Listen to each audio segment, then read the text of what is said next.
saying it's all Crawford's fault, basically. That's what I said. It's not Spencer's fault. Oh, man. Look, how can I say this?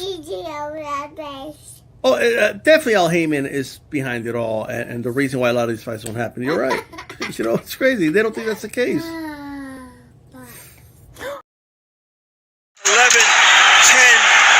9, 8, 7, 6, 5, 4, 3, 2.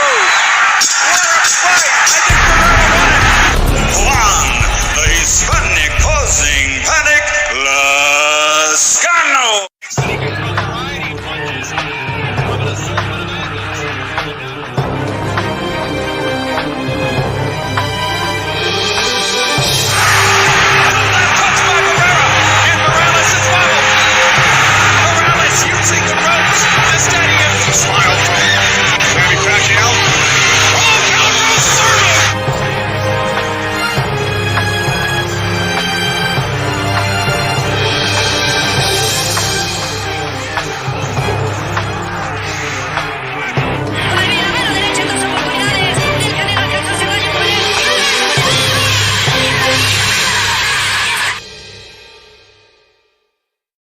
Thanks to those joining me live and those who have joined us here on the archive. Listen, archive, hit the like button. 100 likes is the goal. We've been falling very short. A lot of people are sleeping on the like button for some reason. Maybe it's hard to find.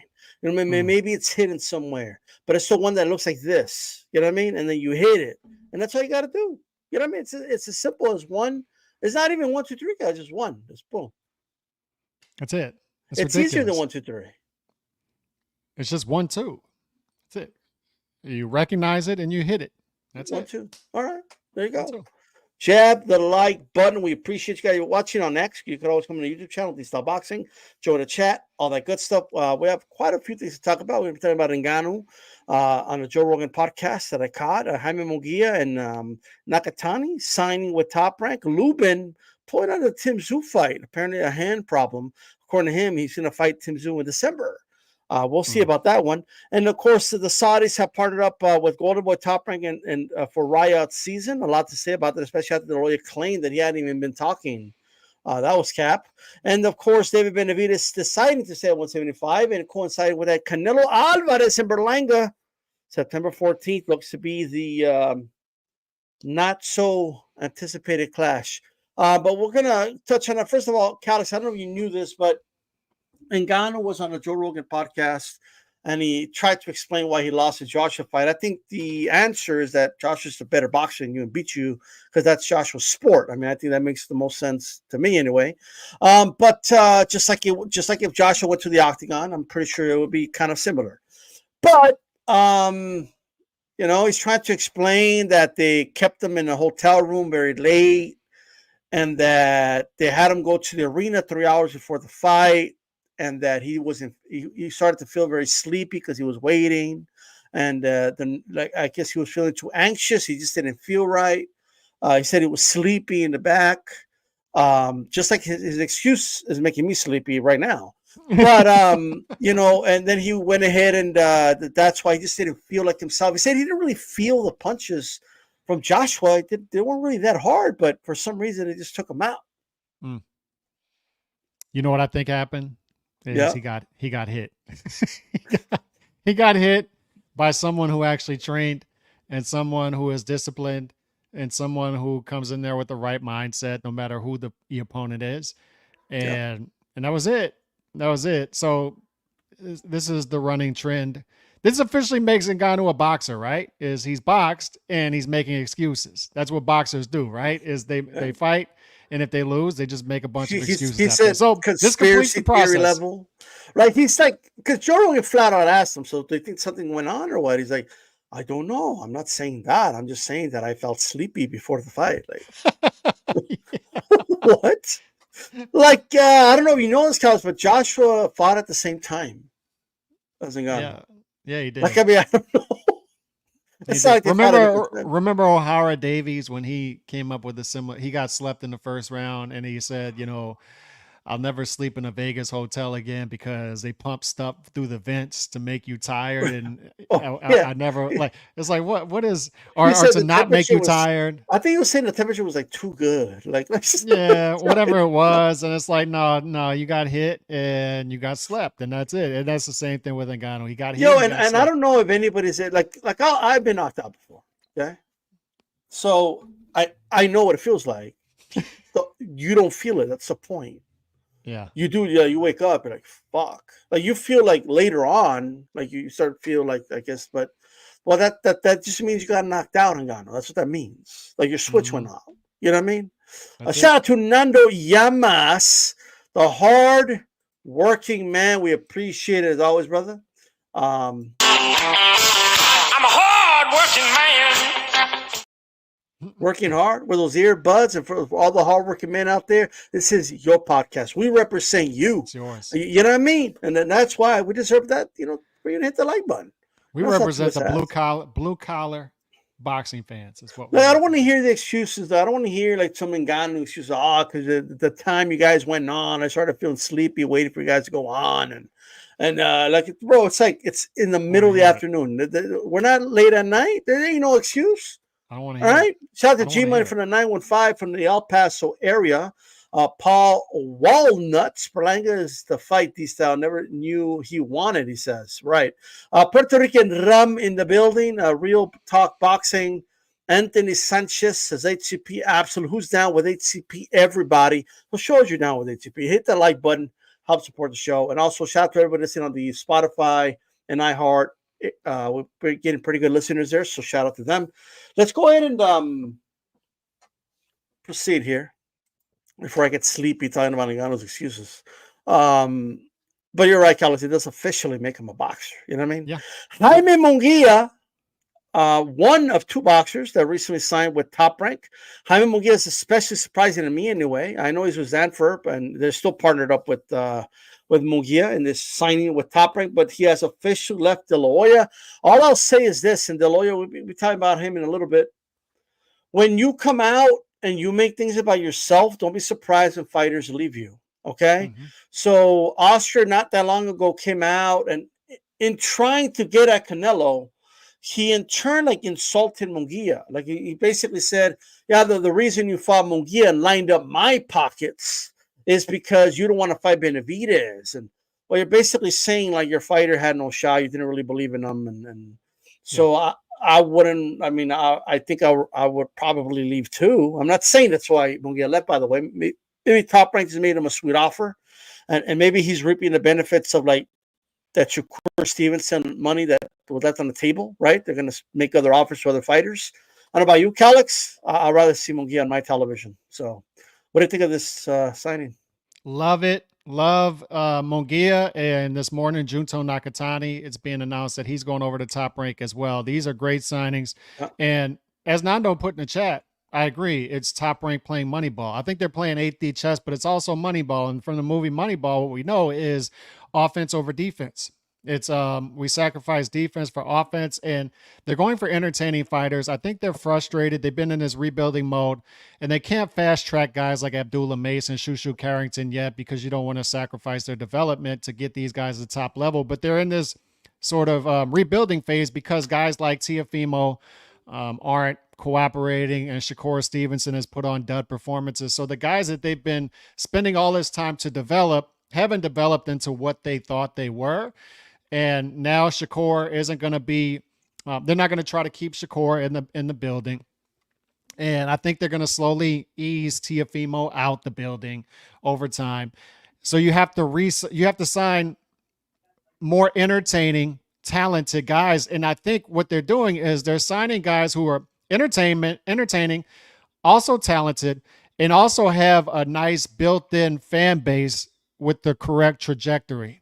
So let me explain. Mexico, Jaime Mungia. Japan, that's a growing market out there with Junto Nakatani. They've got a nice picture developing here in which Junto Nakatani is positioned well in between Bam at 115 and the super fight with Inoue at 122.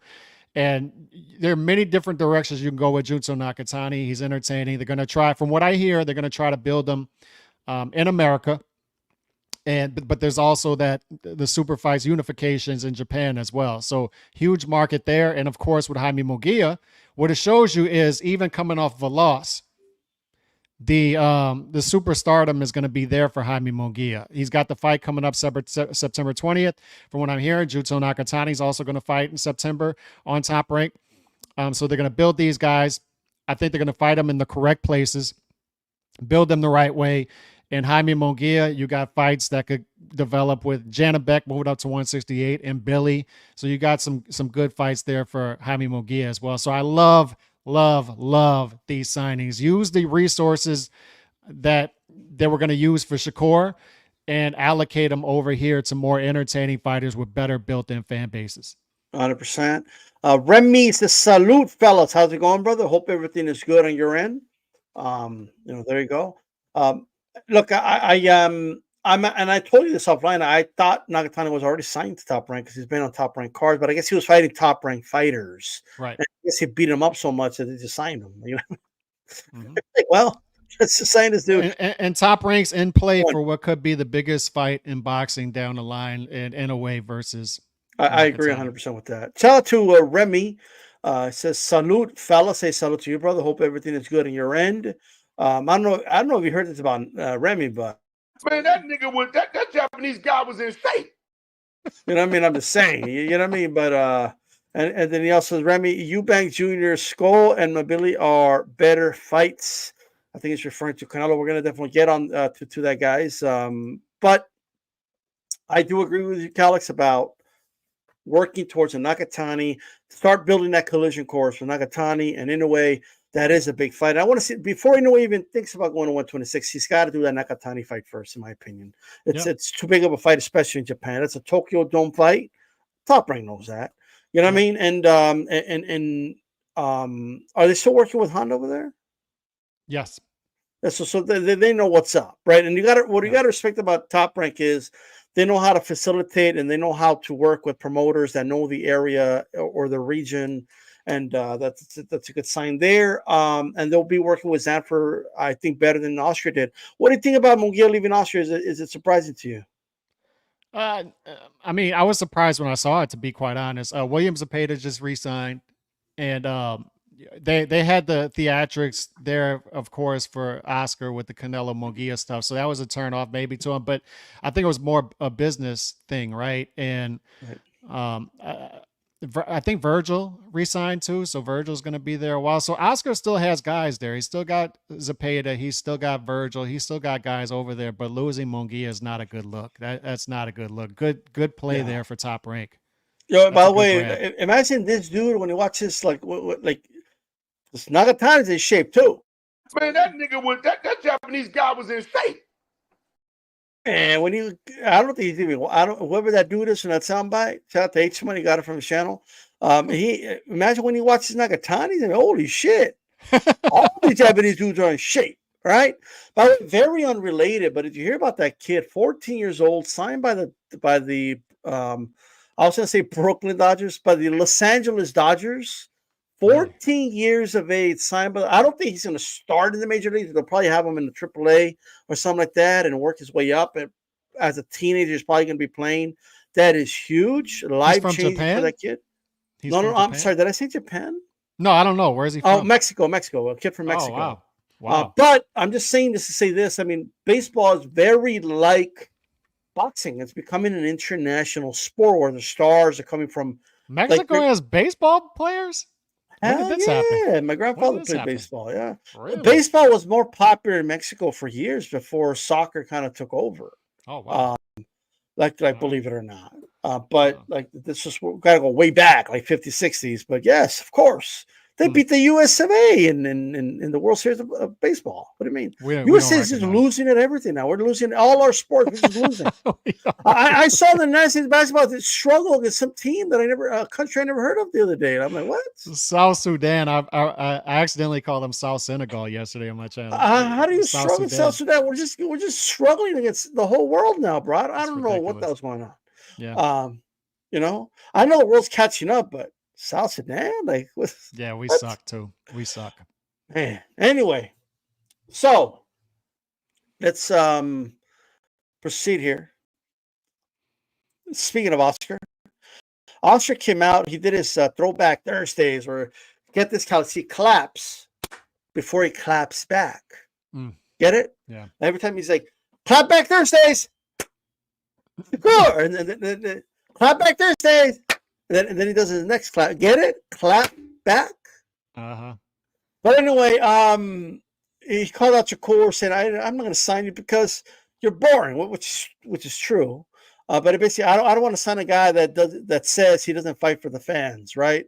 Mm-hmm. Which is true, but he did try to sign him and didn't sign him. That's why he's saying that. Like, you know what I mean? But he also said in that little Throwback Thursday last week, I keep hearing about people talking about, Golden Boy, or working with the Saudis and then taking over, but I didn't even talk to them. And like 3 days later, like the Turk Al-Sheikh makes this huge announcement that they're working with Golden Boy for Ryad season, along with Top Rank, by the way. So they're definitely in the boxing business in the United States now. These are two biggest promotional companies that are in the U.S. What do you make of it, Alex? I think the Saudis have made their play and the consolidation begins, right? We're starting to consolidate. Well, he's starting to form alliances and mergers with, we've seen sanctioning bodies. I believe we're up to 2 sanctioning bodies, right? Now we're up to Golden Boy, Top Rank, Matchroom, Queensberry, and there's some sort of merger going on with PBC. I don't think it's official, but he's been working with the Cubas to have fighters fight on his cards as well. So the consolidation has started. I prefer to call it a consolidation for now. I've been calling it a takeover. And the takeover has been friendly. It's like state property, right? Either you get down or lay down, and guys are getting down now. They're getting down. There's a merger going on. So it's a friendly takeover. It's going to be as friendly as the promoters want it to be. And the promoters, we're going to start to see a different business model to where they're glorified brokers, right? They're just our farm systems, and they're going to go after young fighters, young talent, bring them up to a certain level, and then Turkey's going to demand certain fights. He's not going to want to hear anything about you guys over there, us guys over there. And another thing that's interesting is what he said about DAZN, that he wants DAZN to be the central network for all of combat sports. So boxing, UFC, slap boxing, he wants everything to be seemingly consolidated to DAZN. So I think he's a boxing fan by nature. So he sees the network obstacles. He sees the promotion obstacles. So he wants big consolidation project. And it will also help if he buys out these sanctioning bodies and starts to consolidate that process as well. Delete the ones that need to be deleted, and then consolidate it into one ranking system. Can we not include Power Slap? Can we just remove Power Slap? You don't like Power Slap? No. I love Power Slap. God, I love Power Slap. It's like it's good to watch, like when you're on the scrolling through. But it's not like Saturday night big Power Slap championship. I'm not gonna get the popcorn ready. Not yet. No, it's not gonna get. When Dana comes out, it's gonna be bigger than UFC. Stop. Okay. So I don't know. We'll see.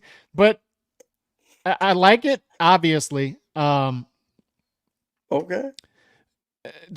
What's going on, because something needed to change, and it created a vacuum for a disruptor like the Saudis, because this is Turkey's the face of it, but it's the Saudis, and they're obviously making a move on all of sports. We've seen it with golf. We're going to see it with other sports. And boxing is just it's so decentralized. It's a perfect sport to make a move on. Yeah, true. We'll see how it goes. I don't view Turkey Al-Sheikh as this guy who's going to come in and save boxing and be this great boxing savior, but I think it will be exciting for the time being. My bet is on boxing to still be a niche sport 20 years from now. I don't want to sound pessimistic, but I fail to see the sustainability of this over the years, unless nobody's in the business to lose money long term. So in order for a project like this to work, this is an ambitious project. In order for it to work, you can't just stop the bleeding.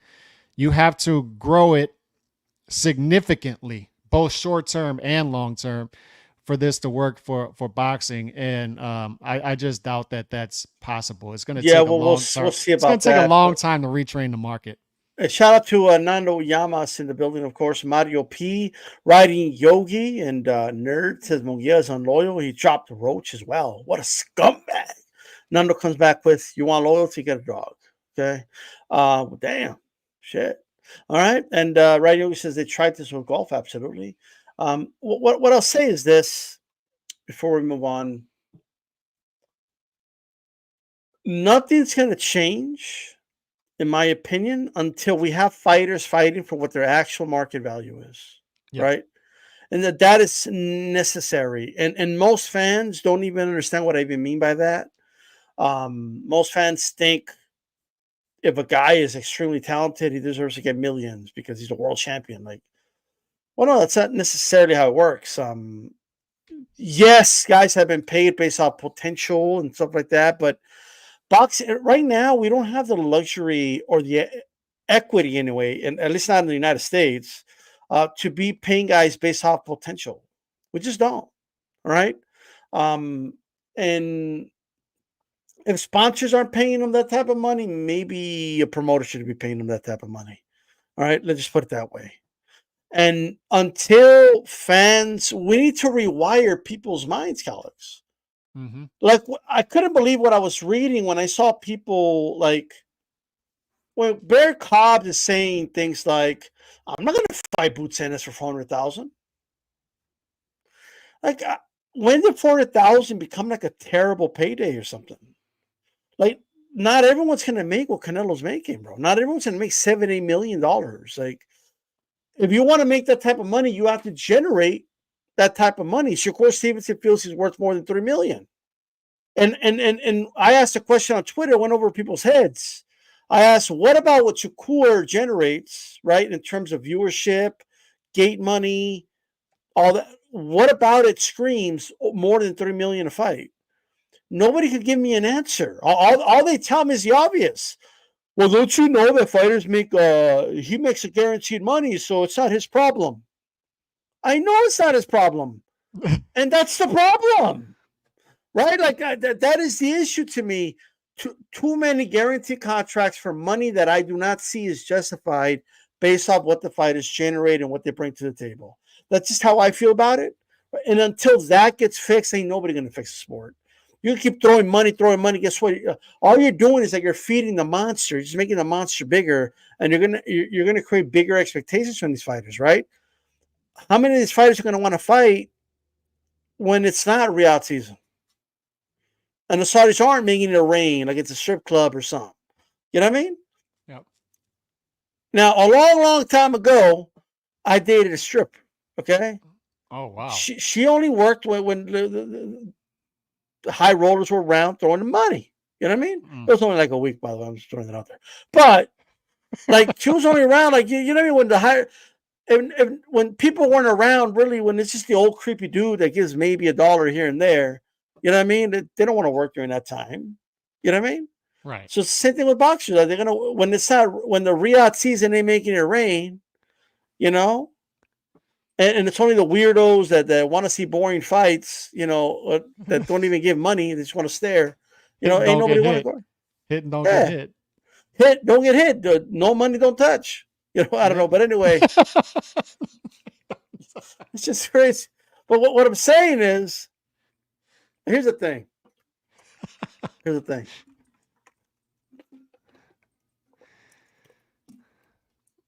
Imagine like a stripper with all her clothes on. Oh Lord. You know what I mean? Yeah. But she looks great on the pole. Look at the skills, right? You got to appreciate the skills. But I'm at the strip club to watch titties and booty. Like, you know what I mean? Like, that's why I'm here. Like I'm not here to. If I want to watch great athletics, you know what I mean? But anyway. That's not here nor there. I haven't been to a strip club in years. Okay, years. All right. But anyway, they are a waste of money. But look, they are. Let's proceed.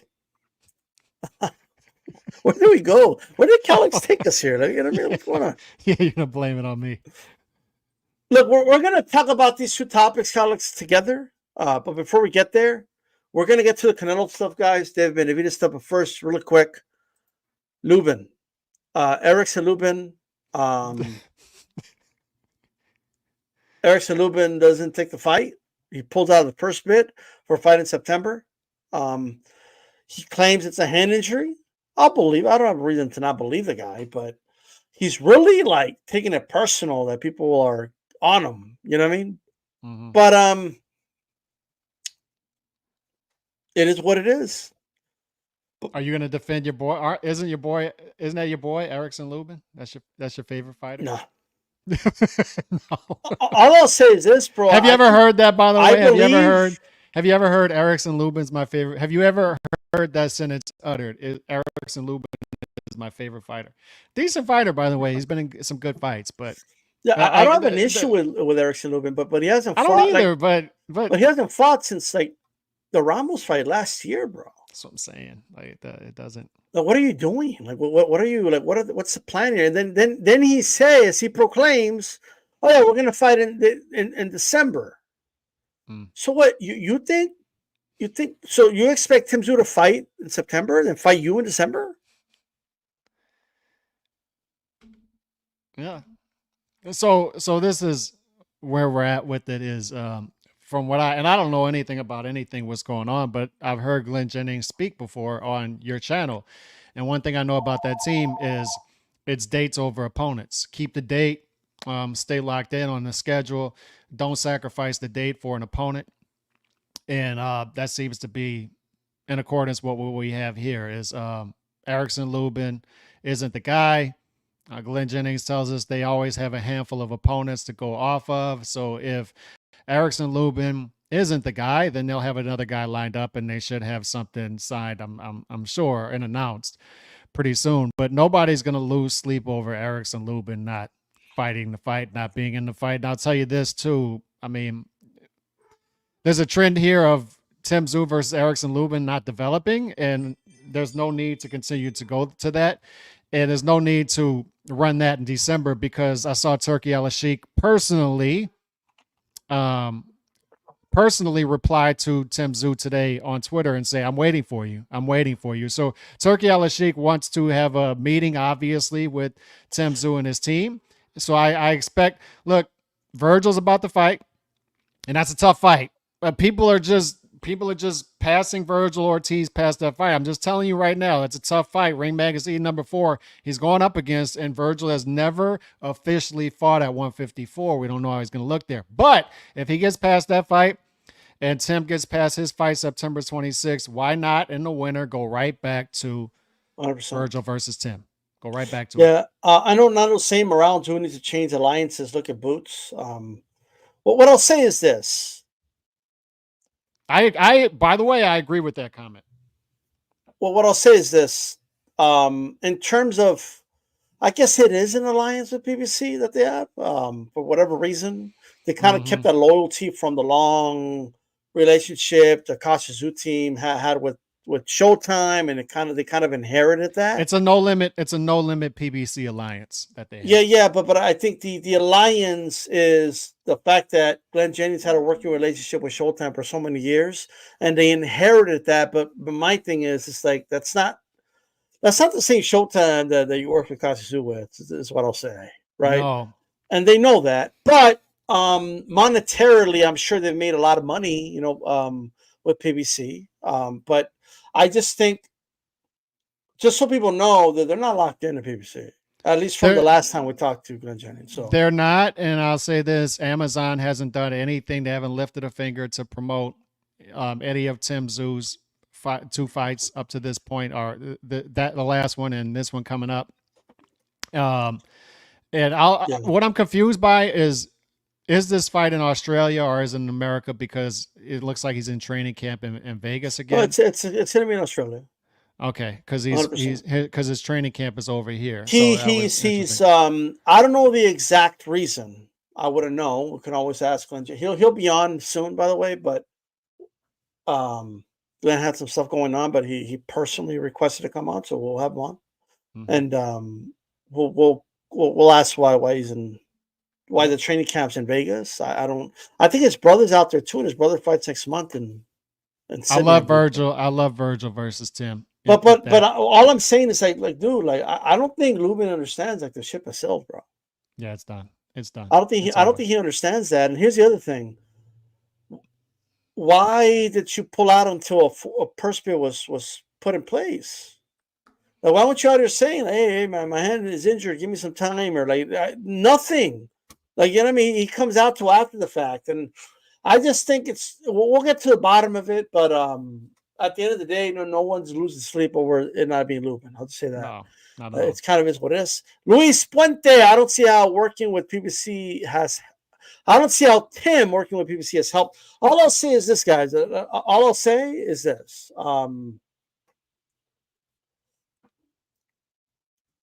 While we could look at it from our perspective, I get it.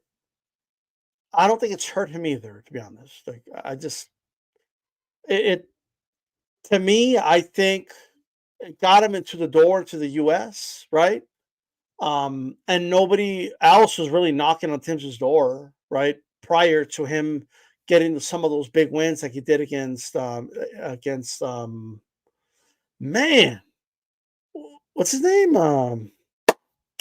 Detroit, Michigan. Stand up. Who are you talking about? Alicia Baumgartner's like trainer. What's his name? Oh, Harrison. Oh, Harrison. I forgot his name. Yeah, bro. Gaucher, Harrison. Yeah, like I just think those fights were fine with me. Like I felt like that whole process was fine. Ocampo, Mendoza. That's Ocampo, a good run. That was a good. Like I don't care. That was a good run. The run, and it was a smart tactical move because he had access to PBC fighters at 154. But that's up now, is what we're saying, and now I think it's time to deviate from that. He beat up Harrison so bad, I forgot his name. Like, yeah, like, so God damn. So now I think it's time to move on from that and go to Ryad season. Luis Puente, he lost his belt in the old switcheroo. It hurt, in my opinion. I don't buy into the conspiracy theories that they did a switcheroo last. Nobody could plan a cut like that. Nobody can. Yeah, like in other words, he was gonna beat that dude's ass. They wanted Tim Tszyu to win. Like that's what they wanted, and they wanted Tim Tszyu versus Errol Spence. And I'll be honest, if we were talking about Errol Spence, Tim Tszyu, like in a couple of months, right now, I think that would be a big fight. So it just didn't happen. Like it is what it is. But with that said, or who knows, maybe Turkey would have stepped in and we would have had Tim Tszyu versus Crawford in Ryad season right now in Los Angeles, you know. And what that showed us is he was on that card. So, and they've always said we'll go anywhere, like wherever the fight starts, we will go. That's why they're not locked in with BBC. So it just is what it is. Nerd, Virgil needs a title shot next. Enough with these side quests. Challenge Fedora or the winner of Bud versus Madrimov. Well, the next fight is a challenge, though. It's not a gimme for Virgil. You know what I mean? Just saying. One more from Luis Puente. Once again, thanks for the support, brother Pia. Hit the like button for these two hard-working men. That's right. It. He wants it. You know what I mean? I'm a hard-working man. That's right. He's a hard-working dude. You know what I mean? I also heard. Man, that nigga was that Japanese guy was in shape. Man, I heard he was in shape. You love that clip. You love that clip. That dude was in shock. That anyway was in shape. You know what I mean? He just couldn't believe. Like you never seen like an in shape Japanese dude or something. Like, it's crazy. You know, but out of all the things that could impress you from anyway, that's the one thing he picked. You know that ain't an easy fight for Virgil. It's not an easy fight for Virgil. Yeah, by the way, that's been announced for Ryad season. And another thing that's telling, Alex. So I heard, I think it was Fight Hub. They interviewed Robert Garcia. Mm-hmm. And Robert came out and he said, look, we love the Tim Tszyu fight, but it was on the undercard. But now we're in the main event. So this is better. Virgil's a main eventer. Like, this is another obstacle that in my opinion, Turkey's going to have. A lot of these fighters eventually prefer to not be on undercards, right? Yeah. And I think a lot of people have been conditioned to think that way too. Like, oh, if you're an undercard, that means you're beneath, whatever. I think there's a way to balance it, though. I do think guys reach times where they're main event fighters. That's for sure. And you could always separate the cards. But that doesn't mean but the problem is that we get a lot of crappy undercards, right? And you don't necessarily need to make every fight with main event fighters for it to be a great card, right? There's something in the middle you could do. Like, don't give us a crappy PBC undercards, but I'm not going to complain if it's all main eventers, but that's not feasible in my opinion in the long run. Yeah, so I just looked it up. Virgil, almost a 3-1 favorite against Bohachuk. That's close. It's close. That's a tough fight. It's a tough fight. But I just looked at the opening odds for Canelo versus Berlanga. It's hilarious. Sorry. Canelo's a 15-1 opening favorite, Jesus and I wouldn't be surprised if it gets wider. So good segue. Yeah. Look, we're David Benavidez staying at 175. Hit the news. I don't know if Samson knew that Mauricio was going to pull that move, where he was going to announce to everybody that he just got the letter from Samson. He, I don't like Mauricio. I don't. No. But the dude's a gangster. Okay? Yeah. That dude, I'll explain to you some things that Mauricio has done, bro. Like, I still remember, shout out to Broadway Joe when he was interviewing Mauricio. Mm-hmm. And Broadway was like, "Oh, I talked to Adames. Adames is not happy. He's not happy about not being, the full champion, and he's been an interim champion. He's only fighting. And Charlo's not around. All great points." And Mauricio just kind of he looks at the camera and says, "Ask him to come on." Right? And Broadway's like, "I mean, I don't know. I'm not gonna go bother Adames. No, do it. Tell him to come on and tell me right now." He made Broadway Joe text Adames. Adames comes on. Not even a week after he was telling Broadway Joe he hates the fact that he's this and that. I can't believe they're doing this to me. He gets on, and Mauricio's like a mob boss, bro. He's like, "My son, my child, Adames, they're telling me that you're not happy to be my champion? No, I love being an interim champion. I pray for Charlo every day, and I'm happy to be the interim champion, and it's an honor to be the interim champion. Mauricio, Don Mauricio, I love to be the interim champion for life, forever and ever and ever." And I have a little question. He said he had like a little like part of the belt that was ripping off, and if you could please maybe fix it for him.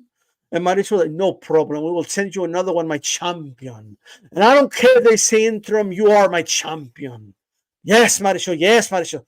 But you see how he knew like you see how Mauricio has dudes in the palm of their hands, bro. Mm-hmm. He's got him right here, bro. He had Adames right here, and so like Samson, like a thief in the night, sends him the letter. Hey, Mauricio. Psst. Right? But he's just like, he tweets it out to the world, bro. "I just got a letter from my dear friend, Samson, who told me that David Benavidez will be staying at 175. That is his choice. And he will stay at the mandatory to the winner of Bivol versus Beterbiev." Yeah. That was a gangster move. It just was. And I think he knows what he's doing. And now people are going to lay off on him about, "Hey, why don't you force a Canelo fight?" That's what that was about. But anyway, also you mentioned it, Canelo versus Berlanga. That's on the news. So they're just, because it's all connected. So what do you got? So I'm glad you brought up the Adames thing, because that's what I thought about last night when I was thinking about this whole situation. The thing that makes this confusing to people to follow and makes it difficult to understand who's in the wrong, what exactly is going on, is what happens is these guys publicly say one thing, and then privately there's other things going on, and they're playing ball, but they're acting publicly like they're not playing ball. And I think there are moments of frustration with these guys to where they just have these moments to where they get on Twitter or they get an interview and you see these brief moments of honesty and clarity about what they really feel about the situation, but then they go behind the scenes again and they get corrected and they get put back in line. And I think that's the frustration that I have.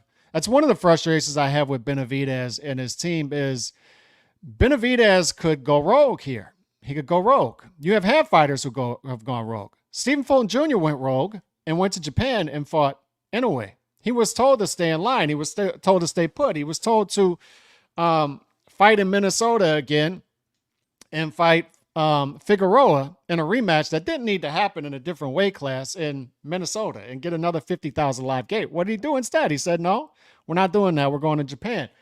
So Benavidez, I feel like, has had opportunities to go rogue and voice his frustration with the WBC and the whole process. And people can say he's done that. But what we see here is behind the scenes, he's in line.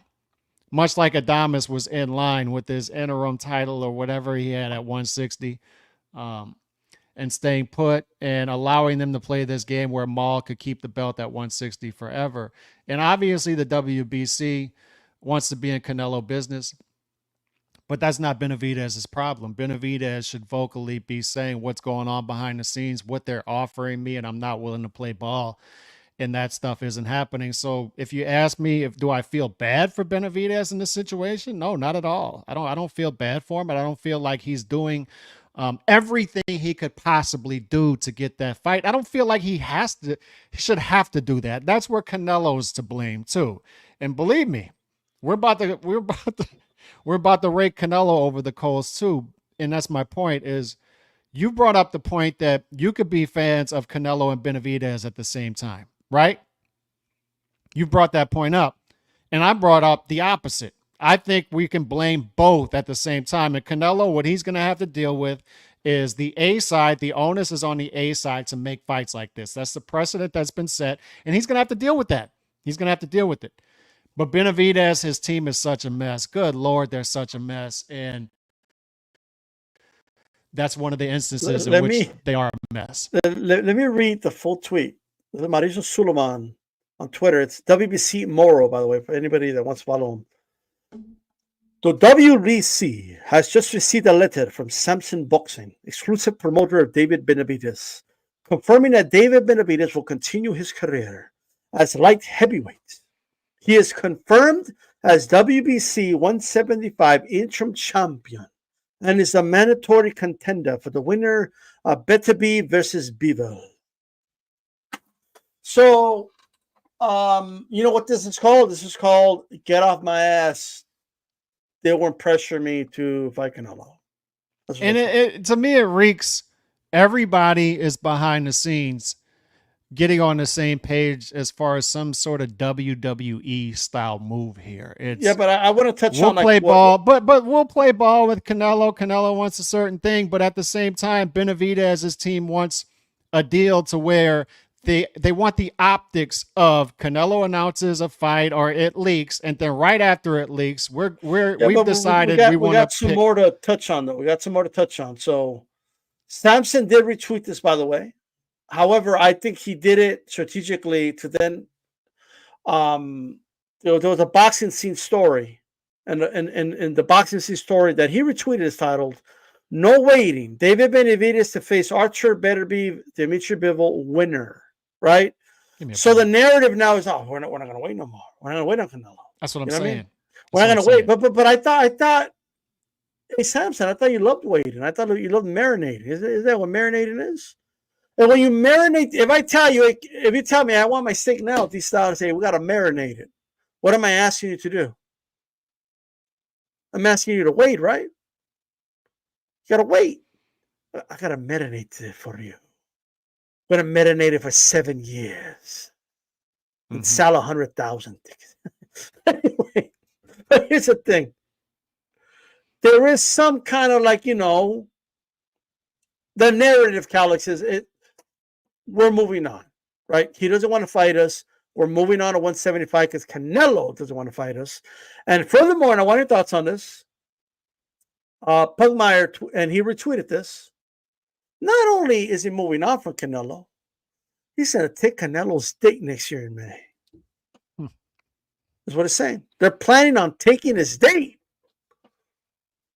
They're taking his prom date in May. La bandera roja. All right. El bandera roja, aka the Mexican monster. He's going to take his date, Calix. Yeah. You don't sound convinced like at all right now. Like, what's going on? But what are your thoughts on this narrative, though, that Samson is already kind of putting out there? It's a mess. The whole thing stinks to high heaven. Everybody involved deserves blame in this. And people are going to be confused tuning in, D-Style, because they're so used to going to channels where Canelo did nothing wrong and it's all Benavidez's fault. Benavidez did nothing wrong, it's all Canelo's fault. And they're just not going to be used to people who are going to rake everybody over the coals in the whole situation, because everybody deserves blame here. But let's start with Benavidez, because believe me, the Canelo stuff's coming. Pause.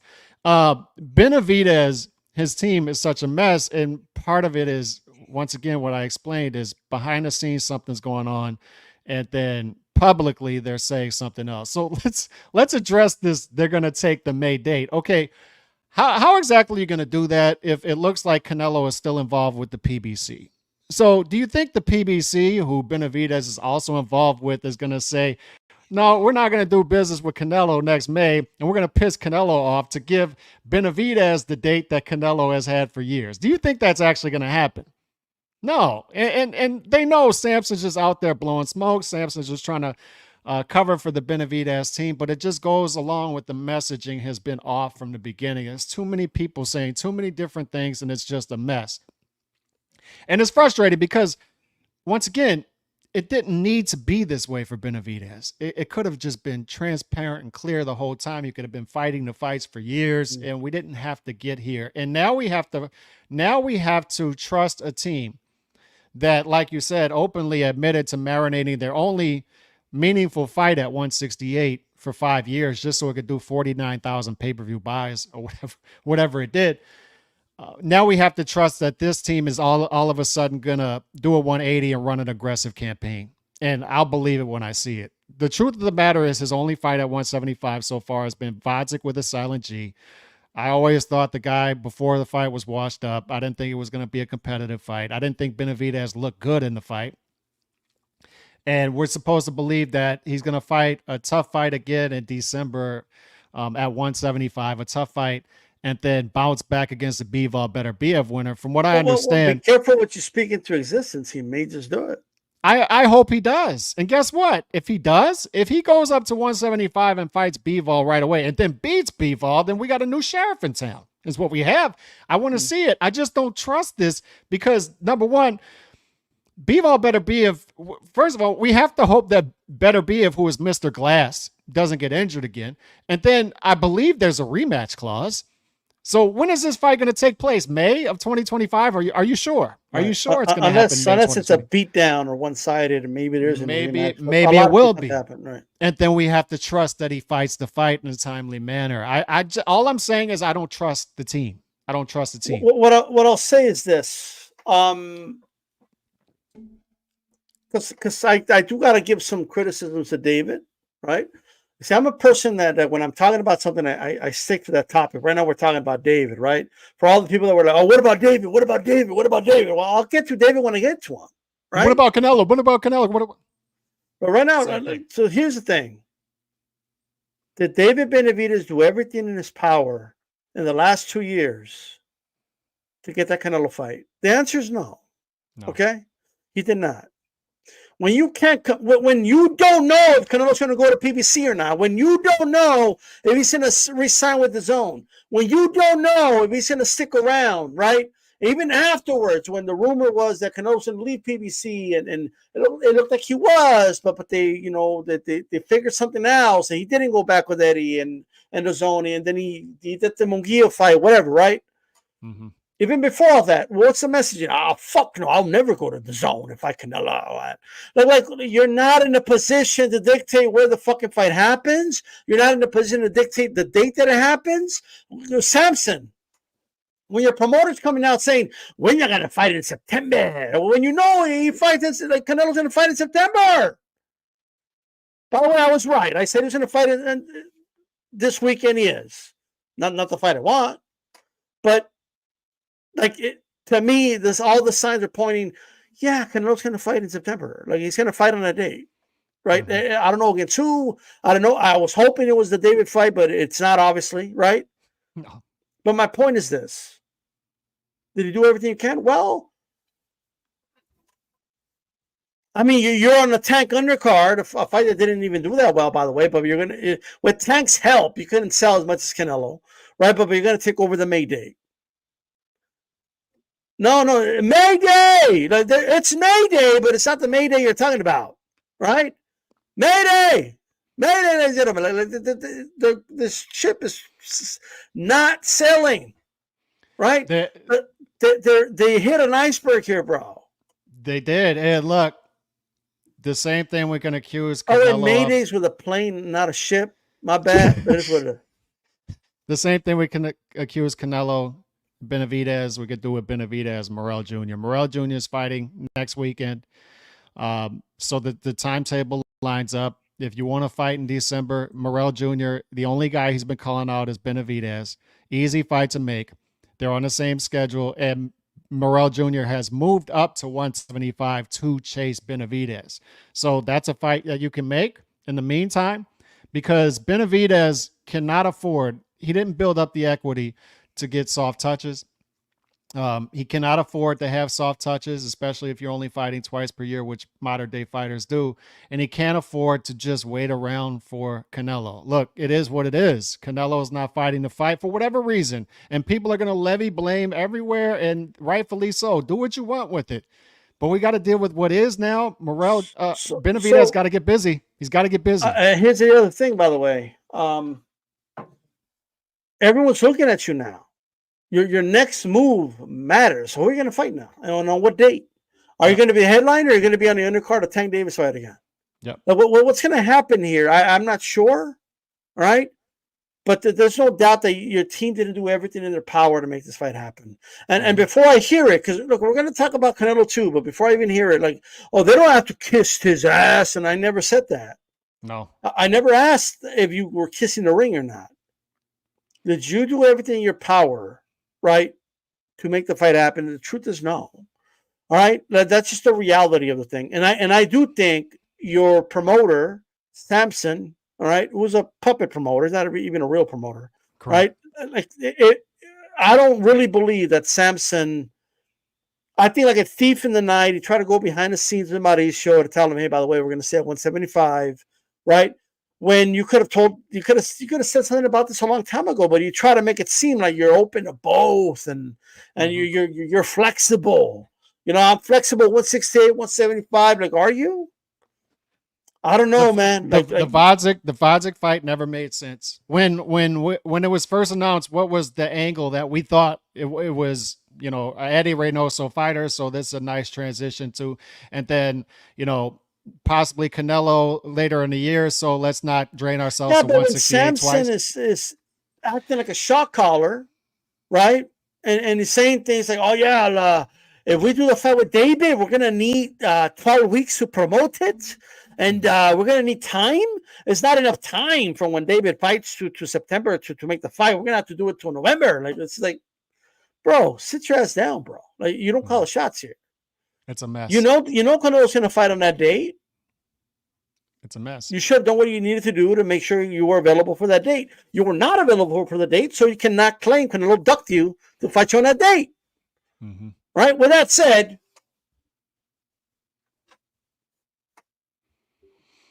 and look, let me say one more thing about Benavidez, because I think the whole allure of Benavidez has been he's a big pressure fighter at 168. And look, I'm going to be honest. Espinosa at 126. I think he's another version of Benavidez. Williams Zepeda at 135. Another big pressure fighters who are tough for the division. But if they moved up to, say, 130, 135, 140, are they the same fighters? I think Benavidez is the same. I don't think he's going to translate as well to 175. And people need to be honest about this. Benavidez right now, you have multiple fighters like him. His whole allure has been his attachment to Canelo. and how he looks as opposed to other smaller fighters at 168. I think that allure, that aura is going to wear off as he moves up to 175, as he doesn't stop guys like he did against Bodzik. And I thought he looked sloppy in the second half of the fight. So they need to get to it, man. They need to get to it with the messaging, the transparency, and the fight. He has to look better. He has to look better. Like for everybody, like I get what you guys are saying, and it's not that I don't agree. I know that I started out by saying Mauricio's full of shit, but I keep hearing this whole argument, right? I keep hearing the argument that there's nothing he could have done. The WBC was protecting Canelo. Let's just take it for face value. Let's say that's true, right? So why are you working with the WBC then?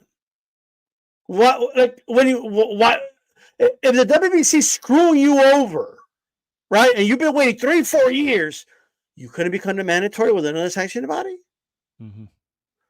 You move to 175, you continue to work with the WBC? Samson is retweeting Mauricio. You got a great relationship with the dude? Why don't you go to war with the WBC? Why did you cook the WBC like Adamas did? Why did you do that? You guys do know there's more than one sanctioning body in the world. He decided to continue the WBC route. With the one screwing you over, so you go to 175, you work with them? So what makes you believe that Mauricio's going to force anything at 175 as well?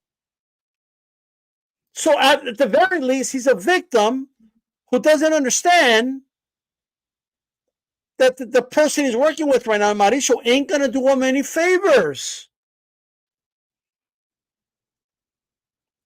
So my point stands. Oh, he couldn't do anything. Mauricio was protecting.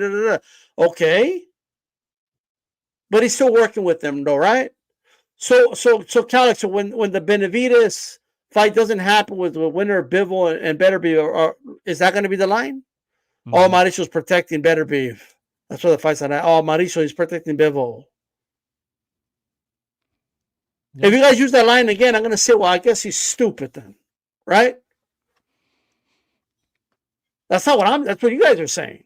And you didn't even throw out the fact that he wasn't willing to go to the zone to fight Canelo. But I want to make clear that still doesn't let Canelo off the hook for his. I've been waiting to get on Canelo here. And look, it is what for all you guys pumping you. Yeah, you tell him, stop.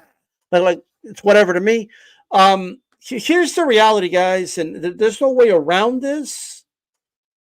Anybody listening to this, without bringing up David Benavidez and blaming him, without asking me alternatives, simple question: riddle me this, riddle me that. They were doing that to you yesterday. Name names. What is the shittiest fight? It's September 14th. Right? The answer is Berlanga versus. It's a terrible fight, guys. Awful. And here's what I'll say. Did I not say this, Calix? If that fight ever happens, for the record, the fight sucks. Right? So for the record, the fight sucks. Right? You're going to do that fight. That's the fight you're going to give us. Mm-hmm. Berlanga. What the fuck has Berlanga done to get a fight with Canelo? And the reason I'm asking that, because I keep hearing, well, that guy hasn't done this. That guy hasn't done that. Why doesn't this guy do X, Y, and Z? I want this guy to do 3 bad. He hasn't earned it. Oh, this guy, he was mean to Canelo. I don't think he should get the fighter. Oh, that guy this, that guy that. Like, what has Berlanga done, right, to earn that fight with Saul Canelo Alvarez? Not on a tune-up date, because September 14th is not a tune-up date. That's not a day you do tune-ups. They're gonna say he's Puerto Rican and he's a mandatory. That's what they're gonna say. I mean, who isn't a fucking mandatory nowadays? You can make anybody a mandatory. So let me. Skull was a mandatory. So let me say that you always said this fight is unacceptable on any term. I threw out terms in which it was acceptable and how it was palatable. In my terms, where it's not on pay-per-view, it's done at the right place in New York, because this is a New York fight. This is not a Vegas fight. I know that. It's not a Vegas fight, particularly on September 14th when the Sphere is occupied by the UFC. And you cannot put it on pay-per-view, and it has to be pitched as a tune-up. It has to be, because you can't try to fool it. You can't. When the market is treated as dumb as they're going to try to treat the market in pitching this fight, there's going to be pushback, and they're going to try to push this fight as this great Mexico versus Puerto Rico pay-per-view extravaganza, right? And this long rivalry between Mexico versus Puerto Rico, and Puerto Rican fans don't even rock with Berlanga.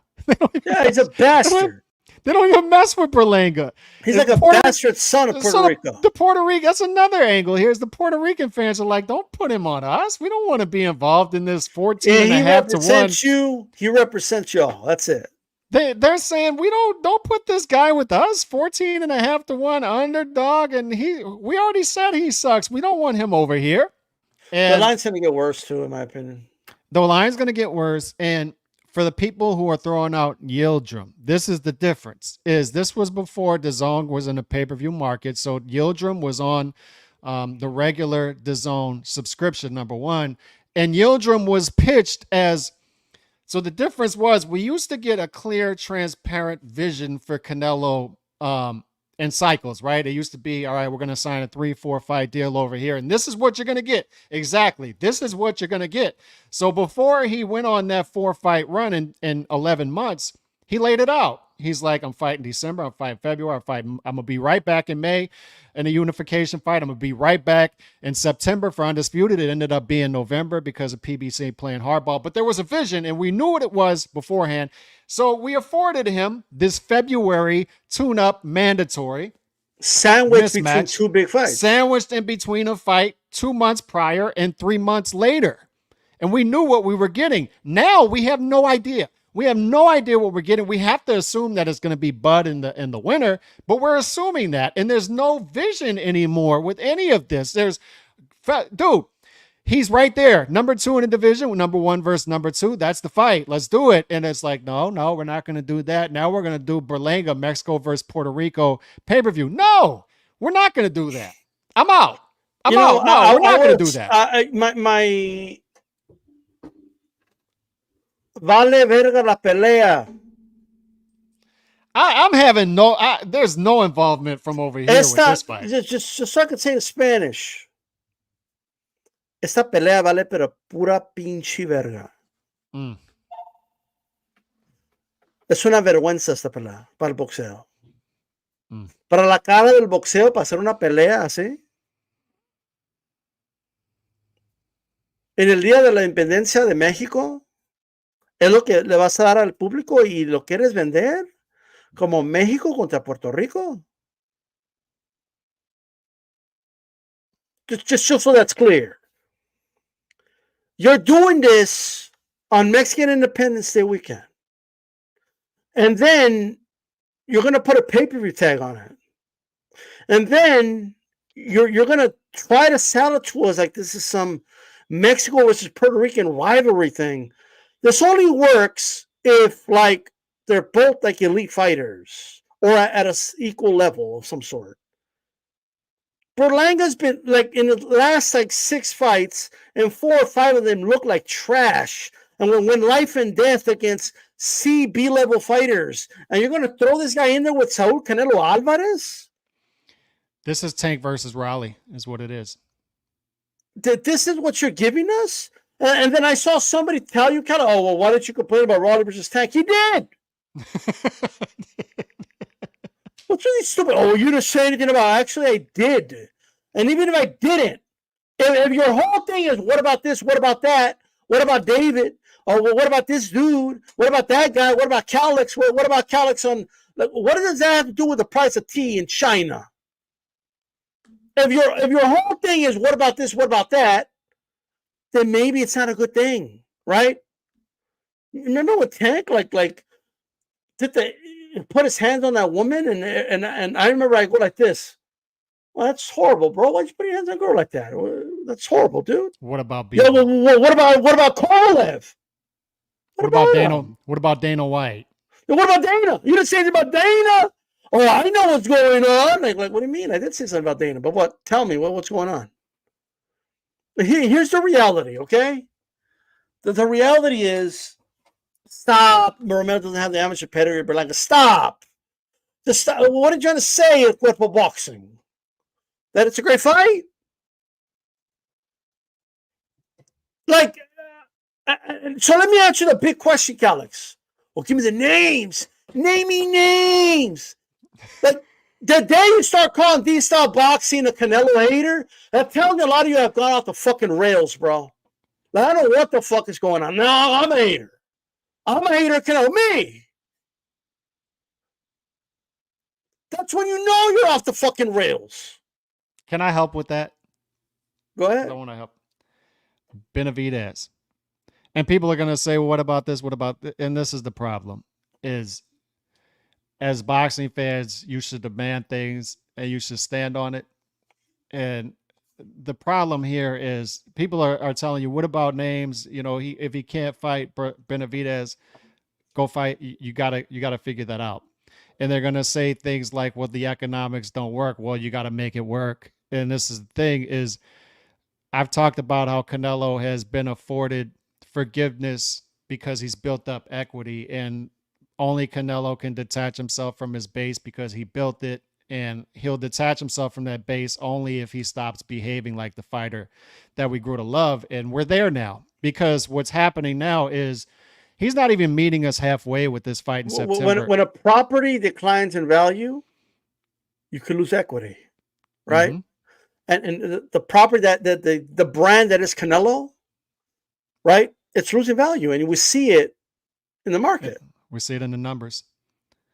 And I think he's finessing the PBC out of money because PBC is in a desperate situation. I think that's what's happening too. I think they're the only ones who are going to pay for fights like this.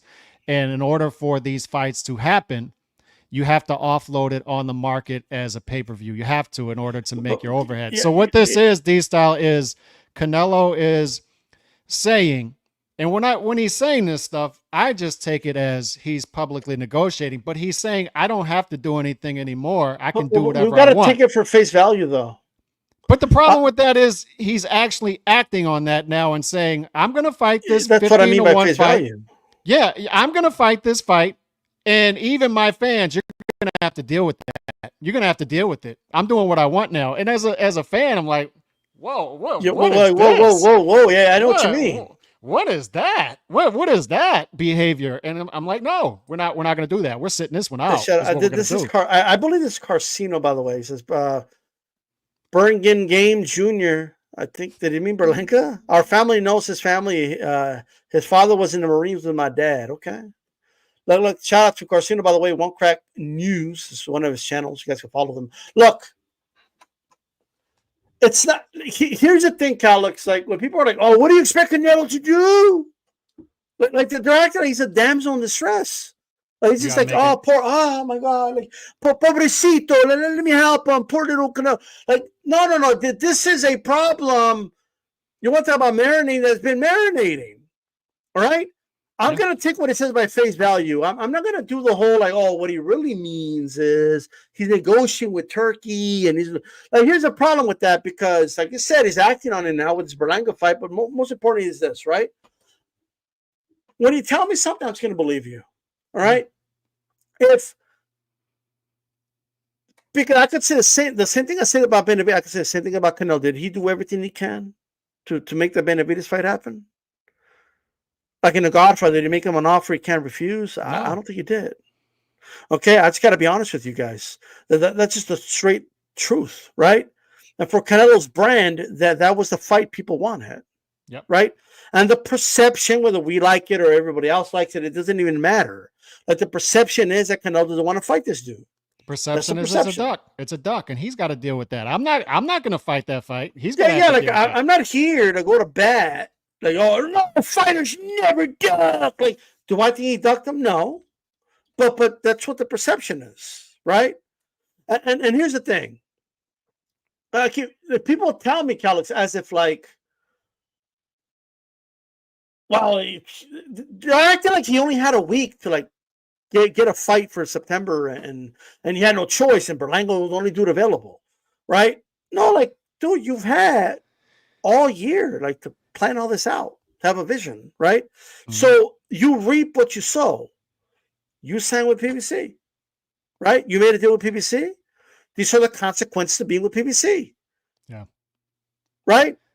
And I thought, well, okay, well, it makes sense because Benavidez is there, so maybe that makes the fight easier to happen since Benavidez wasn't willing to go to the zone to fight you, right?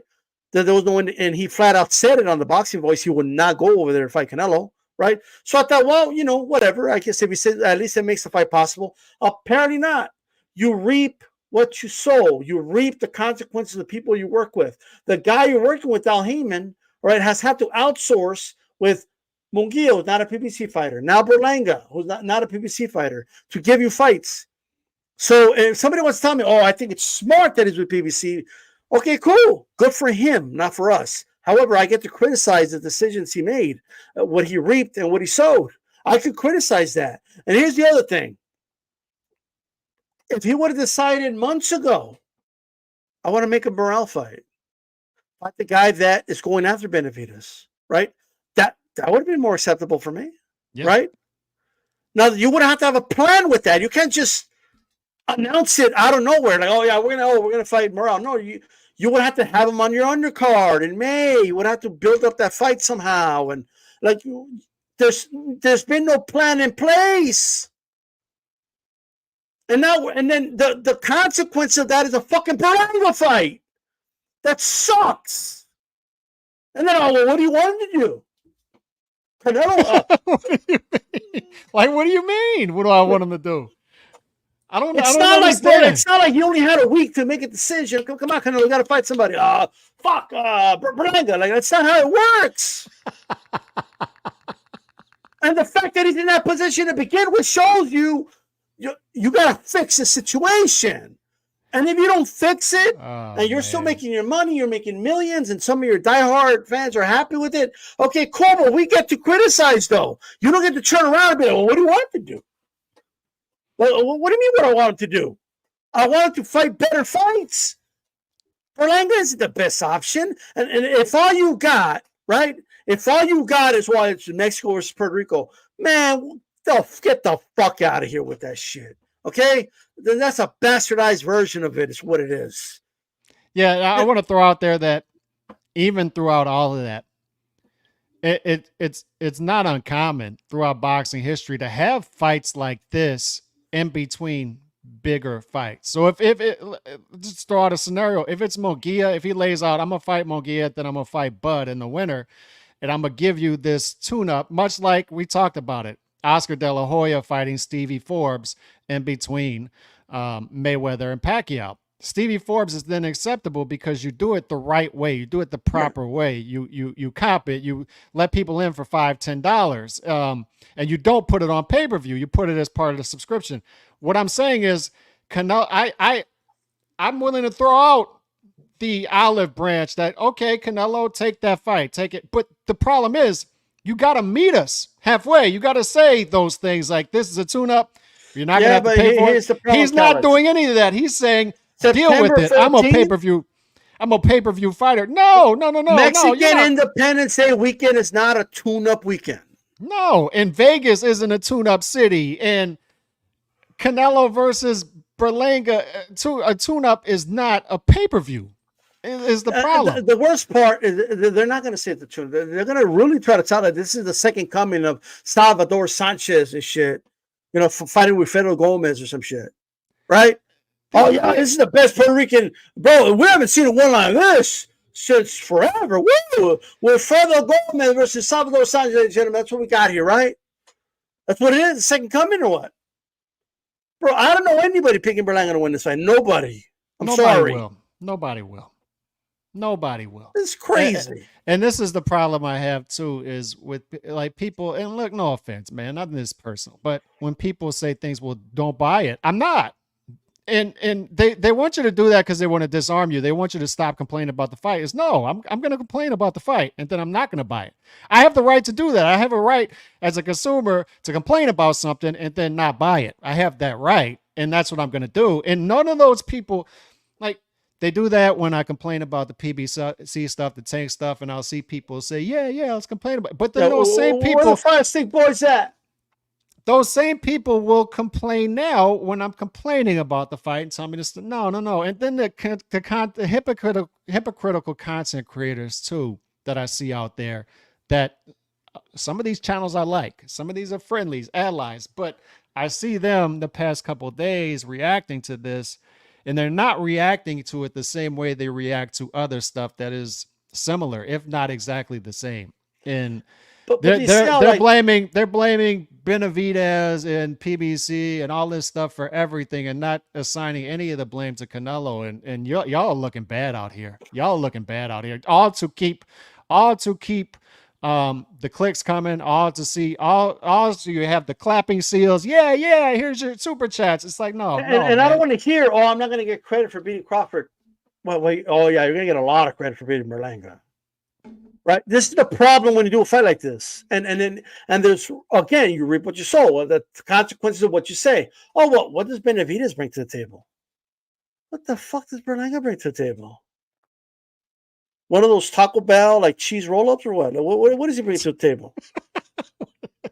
What are you doing? Like, Berlanga's that dude that gets invited to a potluck and he shows up with Taco Bell tacos, bro. Yeah. Right? They're like, what are we doing?